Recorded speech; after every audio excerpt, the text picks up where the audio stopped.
Hola, mi nombre es Karen Mosquera. En este video básicamente voy a hacer análisis del caso de la familia Álvarez Suárez, pero pues antes de hablar directamente como tal de la pobreza o el COVID-19, pues quiero comenzar como con una pregunta. Básicamente, ¿qué pasa pues cuando una familia que logró construir una estabilidad económica durante años pierde en cuestión de meses aquello que le permitió sostener pues no solamente su propio hogar, sino que también el de otras 20 familias? Considero que esta pregunta permite básicamente comprender el verdadero alcance del caso, porque pues aquí no estamos hablando únicamente del cierre de un negocio, estamos hablando de la pérdida de empleo, de ingresos, de estabilidad y de condiciones de vivienda, de redes sociales y finalmente de bienestar psicológico. Pues por eso mi análisis parte de una idea principal, que es básicamente que la pandemia fue una crisis sanitaria, pero sus consecuencias demostraron que también podía convertirse en una crisis económica, una crisis social y una crisis psicológica, pues especialmente para las personas que se encontraban en condiciones de mayor vulnerabilidad. Para ponerlos el caso en contexto, perdón, vamos a empezar que antes de la pandemia la familia Álvarez Suárez llegó a Bogotá buscando unas oportunidades, crearon un negocio de comidas rápidas y pues progresivamente como que creció tanto que llegó a contar con 20 empleados. Esta talla me parece particularmente importante porque nos permite observar que la familia no era como inicialmente presentada como una familia en condición de pobreza, sino que al contrario habían conseguido construir una estabilidad económica a través del emprendimiento y del trabajo. Además pues su actividad económica tenía como un efecto más amplio, tenía 20 trabajadores que también dependían. Entonces, desde mi perspectiva, el caso nos muestra algo fundamental, que la estabilidad económica de una familia también puede estar relacionada con la estabilidad de otras personas, de otras familias, cuando existe pues la generación de empleo. Pero la pandemia llegó con unas ciertas restricciones y ciertos cierres, disminuyendo básicamente lo que fue la disminución de los clientes y por lo tanto pues la disminución de los ingresos. La familia llegó buscando como una ayuda del gobierno, pues por el caso señala que no recibió un incentivo porque pues ellos provenían de otra ciudad. Finalmente la situación económica como que hizo imposible mantener el negocio y tristemente tuvieron que terminar el contrato con los 20 empleados. Después como que ellos perdieron su negocio, comenzaron a tener como unas dificultades, incluso hasta para poder cubrir sus propias necesidades básicas, que los obligaron a acabar con su vivienda. Y aquí parece como el primer punto que quiero destacar, es que la pobreza no siempre comienza con la falta de recursos. También puede aparecer cuando una persona pierde las condiciones que le permiten sostenerla. Y eso es precisamente lo que podemos observar de este caso. Bueno, vamos a identificar como unas problemáticas que a partir del caso yo pude identificar 4 dimensiones problemáticas, por decir así. La primera, básicamente, hace referencia de la económica, ya que la pérdida primaria es de la fuente de ingresos. La familia, pues, como ya lo he mencionado, perdió su negocio, los 20 trabajadores perdieron su empleo, y pues esto generó como una cadena de consecuencias. Una cadena que lleva menos clientes, llevando a menos ingresos, llevando a imposibilidad de... Y esto lleva a la disminución de ingresos familiares y llevando a la mayor vulnerabilidad económica. Pues puesto que no podemos analizar como que el desempleo como un hecho aislado, ¿saben? Porque pues la pérdida de un empleo puede afectar la alimentación, puede afectar la vulnerabilidad, puede afectar la educación, puede afectar las redes familiares y hasta puede afectar el mismo bienestar emocional.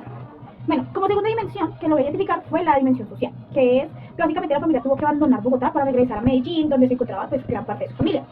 Sin embargo, pues regresar como que a este lugar de origen no fue como una solución a los problemas y recuperar la estabilidad, porque pues el caso básicamente nos señala que allí apareció como una situación de hacinamiento debido a la cantidad de personas que residían en el mismo lugar.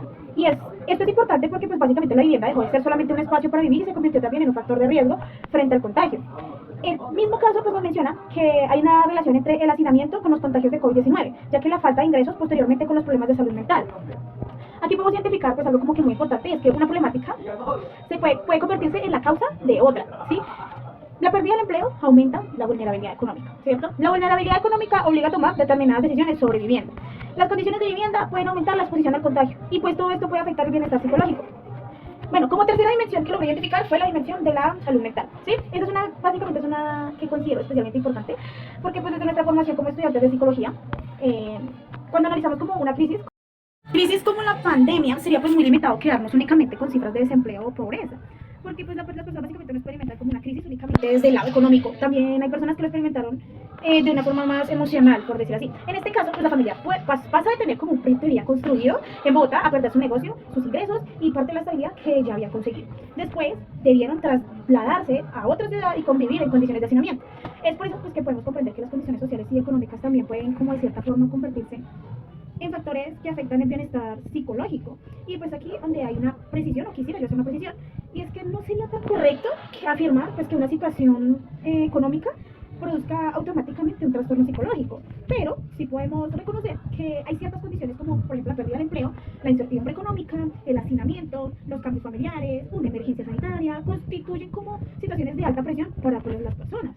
Y es por eso que el caso menciona explícitamente la presencia de problemas de salud mental. Bueno, llevando a un lado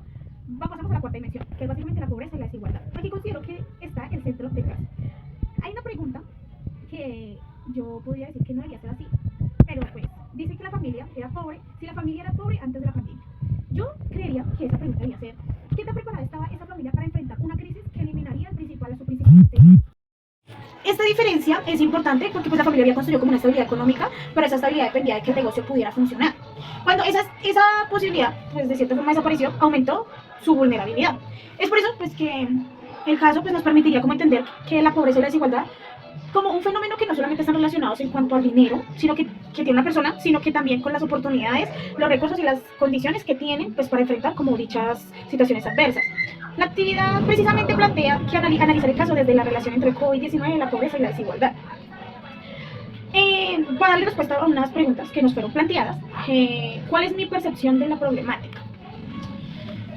Yo creería que desde mi perspectiva, el caso como que evidencia que la pandemia no afectó pues de cierta forma a todas las familias de la misma manera.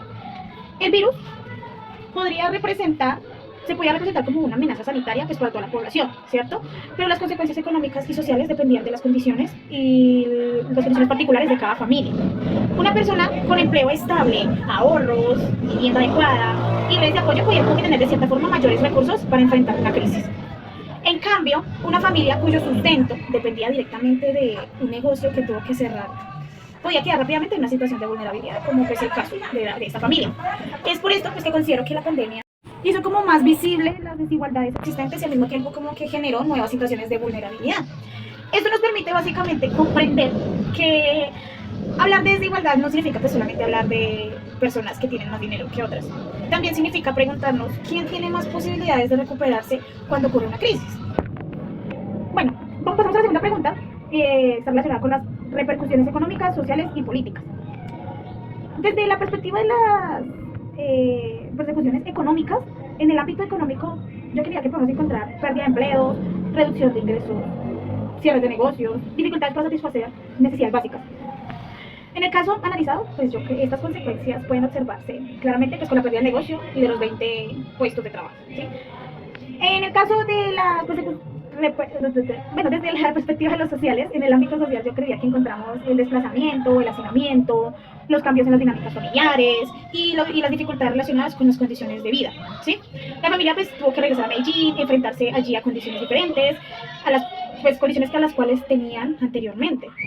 Desde la perspectiva de las políticas, en el ámbito político pues aparece la responsabilidad de las instituciones frente a una emergencia pues, que básicamente afectó simultáneamente la salud y la economía. El caso menciona que la familia buscó ayuda, pero pues ellos no recibieron ningún incentivo por ser de otra ciudad. Esto me permite a mí como plantearme una pregunta un poco más crítica, y es que si las medidas de protección sociales fueron como suficientes para poder responder a las diferentes realidades de las familias colombianas.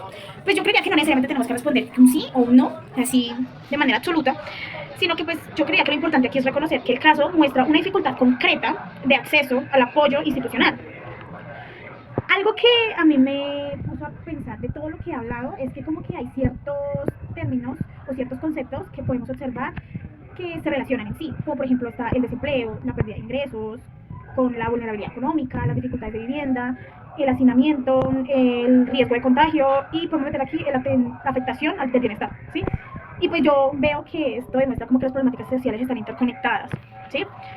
Y además que pues la economía social cobra como una importancia porque nos permite como ponernos a pensar en formas de organización y respuestas colectivas frente a diferentes necesidades sociales que se hacen especialmente visibles pues, durante una crisis. Por eso, el caso pues, no solamente nos invita como a identificar el problema, sino que también nos invita a pensar en cómo una sociedad puede responder frente a personas y familias que pierden temporalmente las condiciones que les permiten sostener su proyecto de vida. Y pues yo, ya casi para terminar, como estudiante de psicología, considero que hay una reflexión adicional a pesar de lo que ya acabo de mencionar. Y desigualdad. Muchas veces nos concentramos en los recursos materiales. Por detrás de esos recursos materiales existen personas. Una familia que pierde su negocio no solamente pierde el dinero, también pierde seguridad, pierde autonomía, pierde proyectos, rutinas, expectativas sobre el futuro. O sea, son muchas cosas que van de trasfondo. Y una persona que pierde su empleo, pues no solamente pierde un salario, puede experimentar como, de cierta forma, incertidumbres sobre cómo poder sostener a su familia, cómo pagar su vivienda, cómo satisfacer sus necesidades básicas. Es por eso que considero que pues, la psicología tiene como un papel importante en la comprensión pues, de este tipo de situaciones. No podemos analizar el bienestar psicológico separado de un contexto social, de qué está viviendo esa persona, porque la salud mental también está relacionada con las condiciones en las que una persona desarrolla su vida. Y pues para finalizar, considero que también esta historia de la familia Álvarez Suárez en específico, representa mucho más que las consecuencias económicas que dejó la pandemia. Representa lo frágil que puede llegar a ser la estabilidad cuando una familia depende de una sola fuente de ingresos y se enfrenta a una situación que está fuera de su control, que está fuera de su alcance, pero también muestra que las crisis pues no afectan únicamente a unos individuos por separado. Una decisión económica puede afectar a 20 trabajadores, para ser más específicos, por este caso, la pérdida de un empleo puede afectar a una familia completa, que depende de esa persona que tiene ese trabajo. El hacinamiento puede aumentar el riesgo sanitario, el desplazamiento puede cambiar las condiciones de vivienda. Y toda esa cadena de acontecimientos puede terminar afectando el bienestar psicológico. Es por eso que mi conclusión principal es que la pandemia nos enseñó que la pobreza y la desigualdad no se deben analizar únicamente desde cuánto tiene una persona, sino desde las oportunidades que tiene para enfrentar la crisis y reconstruir su proyecto de vida después de ella. Considero que eso es precisamente como la mayor enseñanza que nos deja el caso de la familia Álvarez Suárez, ¿sí? Es que una crisis sanitaria puede terminar revelando como las desigualdades que ya existen en la sociedad, pero pues también puede como, es que no sé, puede como mostrarnos qué tan fuertes son nuestras redes de apoyo y nuestras instituciones que para evitar una dificultad temporal se convierten en una situación de permanente de pobreza y exclusión. Y eso es todo lo que yo puedo decir de este caso. Muchas gracias.